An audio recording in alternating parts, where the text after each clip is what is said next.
Today we're going to take a look at the Post 63 Winchester Model 70 push beads, a truly great hunting rifle, and in my opinion, the most underrated hunting rifle ever produced. To really understand the Post 63 Winchester Model 70 push beads, you need to understand the history of the Model 70 itself. And it's pretty interesting history. Winchester Repeating Arms was bought out by Western Cartridge Company in 1931. So we're talking right in the middle of the Great Depression. At the beginning of it, actually. I mean, this is the worst time. And Western Cartridge Company was owned by the Olin family, which owned a series of different companies. And they all eventually fell under what would become Olin Corporation. So that's when you see Olin on Winchester ammunition to this day, that's the Olin family. Well, John Olin basically started running Winchester in 1931. And John Olin was a pretty smart man. His thinking at the time was, keep in mind, he made his money from ammunition.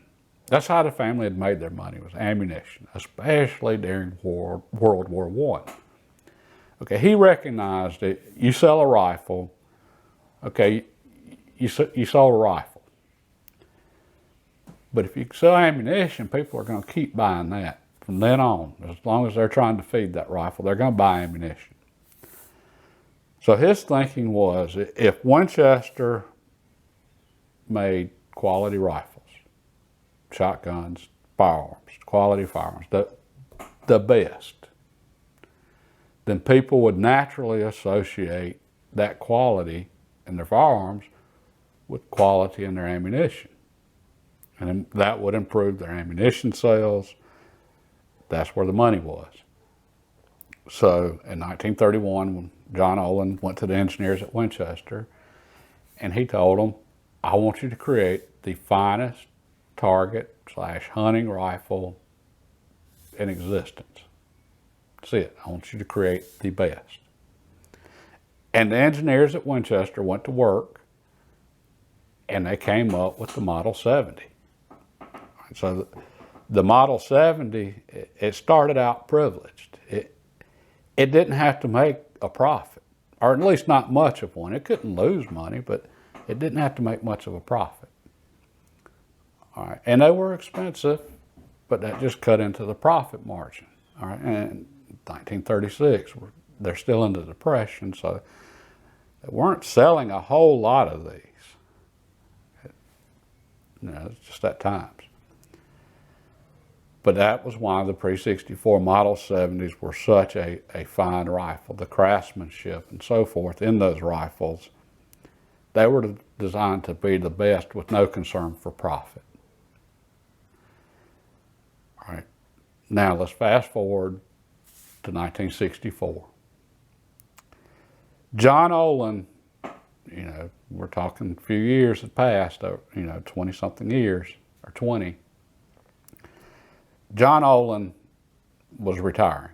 He was stepping down, and the new management at Winchester, they didn't share his philosophy of just make great rifles. They wanted to make a profit. They didn't care about the ammunition division. They wanted to make money.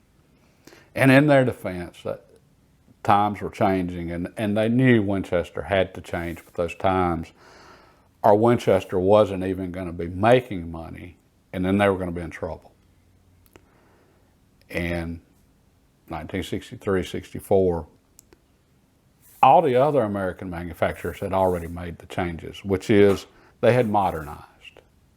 And what modernization means is they got rid of the craftsmanship and quality and started making their stuff cheap. I mean, that's just bottom line.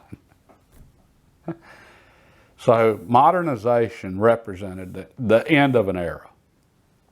On the plus side, you could afford to buy a rifle then, but it wasn't going to be nearly as good a rifle. The quality was not going to be the same. The fit and finish was not going to be the same. Well, Winchester was the last one of the major American manufacturers to make that change. And we'll just say nobody was happy with the change there. Matter of fact, everybody hated the 1964 Winchester. They hated it. Okay. The thing is, and there were some legitimate concerns there that Winchester quickly improved. Anytime you have a new model of anything, there's going to be some issues. You're going to have to, make some tweaks and improvements and so forth. The Model 700, wonderful rifle. Well, it came from the Model 721 and 722. The Remington 721 and 722 came out in 1948. They were just homely looking, plain Jane rifles. Okay, Remington made a few tweaks to them, somewhere around 58, I think is when the Model 7 came out. Model 700 came out, 59, somewhere in there. Remington made a few tweaks, came out with the Model 700. Gorgeous, good looking rifle. But it was a budget rifle. And Savage had made the same changes to the 110 in 1956. They had modernized. They got rid of the quality. They got rid of the craftsmanship. Modernization. Winchester was the last holdout of the American manufacturers. And I think when Winchester finally made their changes, I think everybody realized, that was the end of an era. It wasn't the beginning of modernization. It was just the end of the era of quality and craftsmanship from the past. And even if people weren't conscious of it, when they saw the new Winchesters, they hated it. Okay, and again, this was probably one of the biggest marketing failures in history on Winchester's part. They should have called their new rifle something else other than a Model 70. Anything else. A Model 7, 71, 72, whatever. Anything other than Model 70. Because here's the thing. When they made their changes, and again, it representing the end of that era, people hating it. The people weren't comparing the 1964 Model 70 to the Remington Model 700, and they weren't comparing it to the Savage 110, and they wasn't comparing it to the other rifles of that time. They were comparing it to the previous year's Winchester Model 70, which was the 1963. So therefore, they were comparing the 64 Winchester to Winchesters from a different era, before modernization. And the 64, the post-63s, they were never going to live up to the pre-64 craftsmanship and quality. Just bottom line. And because Winchester didn't give it a new model number, they were from then on compared to those. So what we're going to do now is we're going to look at the post-63 Winchester Model 70 push speed. And we're going to judge this rifle based on its own merit. We're not going to compare this to the rifles of a different era that it can't compete with, that no rifle can compete with. We're going to compare this to the rifles now, the other brands out there, and the rifles that were around when it was made. And when we do that, that's when you realize just what a great rifle these are. And honestly, I didn't see it for a long time. I think it's just human nature to look at the post-63s and say, that's not a pre-64. That's all I need to know right there. And that's what people have done for a lot of decades. All right, so let's start with exactly what did Winchester change in 1964. The first thing Winchester changed was that they made it a push feed instead of a control feed. So they got rid of the large claw extractor on the bolt, and they got rid of the blade ejector. They put in a plunger ejector and a small extractor in the bolt face. In other words, they made it like every other rifle at the time and like 99% of the rifles out there now, because the majority are push feeds. I think by 64, when Winchester went to push feed, The only actions left that were control feed were, let's see, FN Model 98 Mauser, commercial Mauser actions, and Husqvarna. And there's probably some others I'm forgetting, but pretty much everybody had already gone to a push feed. So Remington had been push feed for years. Savage 110 push feed. The Savage 110 with the floating bolt head, I'm pretty sure you could put a control feed bolt head on the 110, but the overwhelming majority were push feeds. Weatherby, push feed. Seiko, push feed. And all of those are still push feeds. Ruger, when Ruger came out with the M77 in 1968, it was push feed. It had the claw extractor, but it's still a push feed. It wasn't a true control feed until 1991 when it came out to Mark II. So, you know, Winchester making that change, that they made their bolt like everybody else's.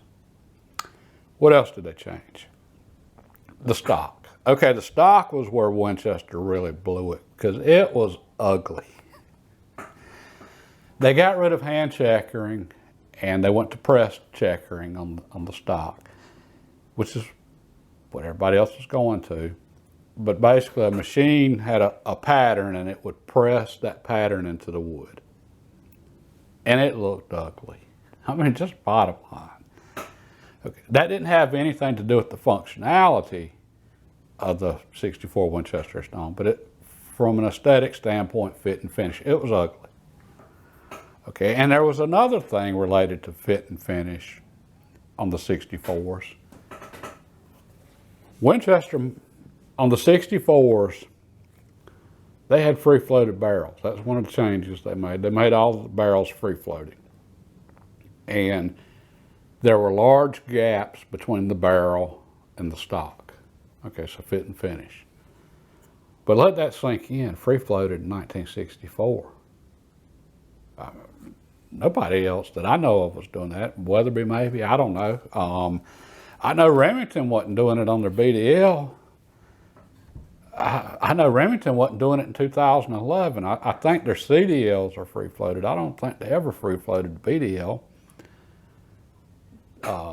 Nobody else is free floating. So, and the post 64 Winchester push feeds, I don't know of one that won't shoot. I mean, those rifles, all of them, they're accurate. They're shooters.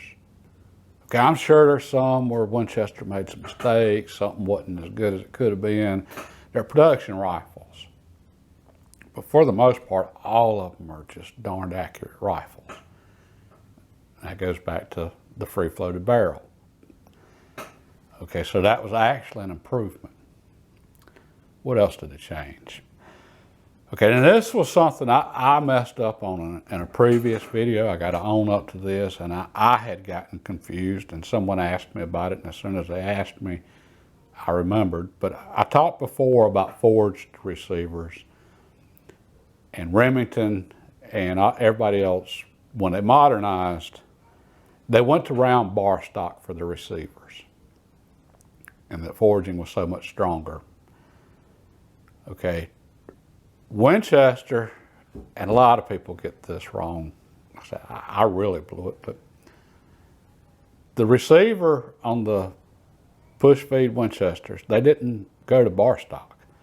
Winchester still has a square receiver to this day. They never changed it. What they did was the pre-64s were machined from a solid block of steel. The entire thing was machined out. I mean, just imagine the amount of machining that went into that. The whole thing just started as a solid block. With 64, Winchester started forging the receivers. That way, forging was a much more efficient process for removing or shaping and forming the steel, and they could get it near net size, cut down on the machining.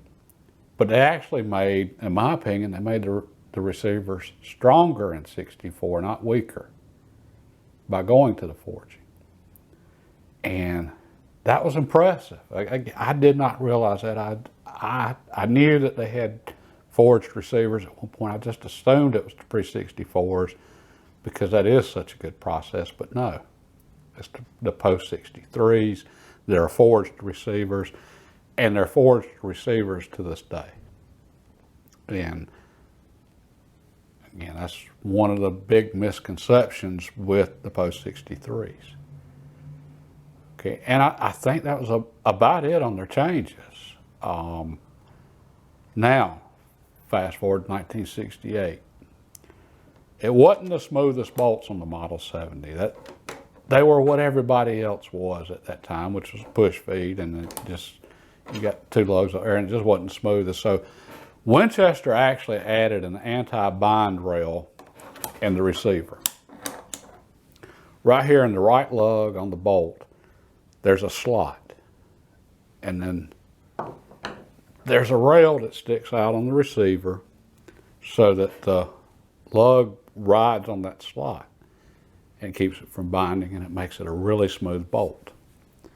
And ironically enough, it's identical to the rail on the Lee Enfields. I don't know that Winchester copied the Lee Enfields. I'm pretty sure they did, considering it's absolutely identical and almost identical. And the Lee Enfields have the smoothest bolts I've ever felt. So I think Winchester took a lesson from those. All right, they added that in 68. Well, by 68, their stocks looked a lot better. Okay, so 68, Winchester is making a good gun again. They never really, fit and finish wise, everything. They're making a great rifle in 68. All right, so let's compare the 68 to everything else out there at that time. Free floated barrel. One of the smoothest bolts, if not the smoothest bolt of the push feeds. Accuracy, second to none. It's a great rifle. And Winchester kept making tweaks. Then in 1981, Winchester, it had been bought by Olin Corporation, and it was Winchester Repeating Arms. When 81, another company bought Winchester. I bought the rights to the name and the facility. And that company was U.S. Repeating Arms. Okay. And during all the changes, 1981, another one of the changes made in 64 was Winchester got rid of the featherweight. That's why this was the perfect rifle to talk about this on the post-63 actions. 81, Winchester brought the featherweight back. And this is a 1982 here. 82 is when U.S. Repeating Arms started producing them. And this is actually a transition rifle. That means it's got parts from both. It's got U.S. Repeating Arms parts, and it's got Winchester Repeating Arms parts. The butt pads is still a Winchester Repeating Arms. This rifle is also an XTR. And what XTR, a lot of you've heard of that, it meant extra. All right, that's what it stood for. Well, the XTRs was where Winchester really stepped it up on the fit and finish of the rifles. So they brought the featherweight back in 81. 82, they made them XTRs, which the 81s were gorgeous too. They had XTRs in their standard, Model 70s also. Winchester, they were producing a gorgeous rifle again with, just outstanding fit and finish, outstanding functionality, accuracy, you name it, they had it. And this particular Winchester Model 70s and 257 Roberts, which is just an outstanding cartridge for a featherweight because of it being low recoil. And I've talked about this rifle before, in 257 Roberts, when I talked about lightweight rifles, but I didn't get into all the details on the Model 70. And that's what I wanted to do in this video, because, again, the push feed rifles are outstanding rifles. You compare them to anything else produced, they're second to none. But when we compare them to the rifles of the previous era, well, that's a different story. And when you look at the rifles now, okay, the budget rifles. This is going to be a rifle from a different era in the future. Your current production Model 70s, even though they're made overseas now, which I hate it, but at least they're still making them. Who knows what's going on with Remington, but hopefully the 700's coming back and made in America, hopefully. The Ruger Model 77. These rifles, they're going to be the last of an era here one day in the future. Eventually, everybody's going to be making budget rifles. And I don't know which one of these is going to be the last, but one of them will be.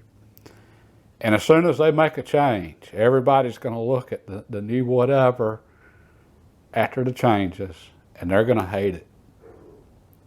They're going to compare it to the rifles of that came in the era before that.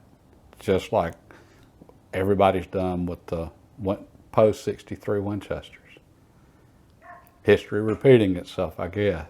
I will throw in here, Winchester, in 1992, they came out with what they called the Classic. Okay, so in 92, they started making a few rifles with the pre-64 style action again. So they were control feed.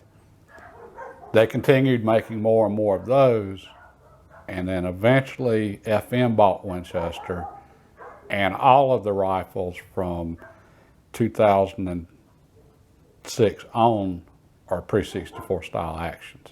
So I'm not sure exactly when the control feeds, or excuse me, when the push feeds stopped being produced. I don't know what year was the last production year for a push feed, but it was sometime around 2000, I'm guessing. But again, judging this on its own merits. It's great rifles, and these are head and shoulders above most everything else out there now. I hope you really enjoyed this, and if you did, hey, give me a thumbs up. If you didn't, give me a thumbs up anyway. Let YouTube know that you enjoy shooting and hunting videos. And I have no idea what we're going to get into next week, but hit the subscribe button and notification bell if you want to find out. God bless, and have a good day.